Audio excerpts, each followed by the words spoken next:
नव वर्षक पूर्व संध्या पर पार्वतीपति संगीत महाविद्यालय मधुबनी में रंगारंग सांस्कृतिक कार्यक्रमक आयोजन कयल गेल, जकर शुभारंभ प्राचार्य रविशंकर मिश्र कयलनि। कार्यक्रमक शुरुआत में अभिषेक ठाकुर गोसाउनी गीत और चांदनी कुमारी द्वारा स्वागत गीत प्रस्तुत कयल गेल। एहि कार्यक्रम में नैना, पूजा, सुरुचि, भव्या, अपर्णा, दीक्षा, श्वेता, साक्षी, हरिकिशोर, कृष्ण कुमार चौधरी सहित दर्जन भरि सँ बेसी कलाकार अपन प्रस्तुति देने छलाह।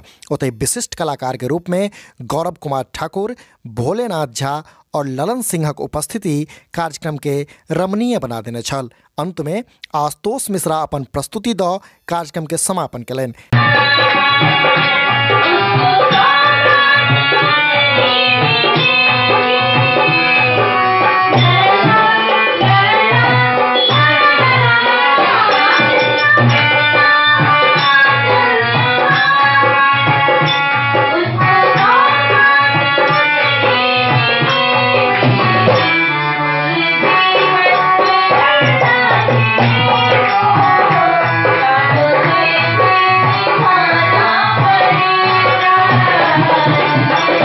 संगत कलाकार के रूप में दीपक कुशवाहा, अर्जुन जितेंद्र आदि के योगदान सराहनीय छल। त कार्यक्रम के सफल बनेवा में सरोज कुमार, रूपेश कुमार, शिवेश ठाकुरक योगदान सराहनीय रहल अछि। धन्यवाद ज्ञापन संस्थानक शिक्षिका ज्योति कुमारी और रूपम कुमारी संयुक्त रूप से कयलनि। समदिया.com लेल अक्षय सन्नी।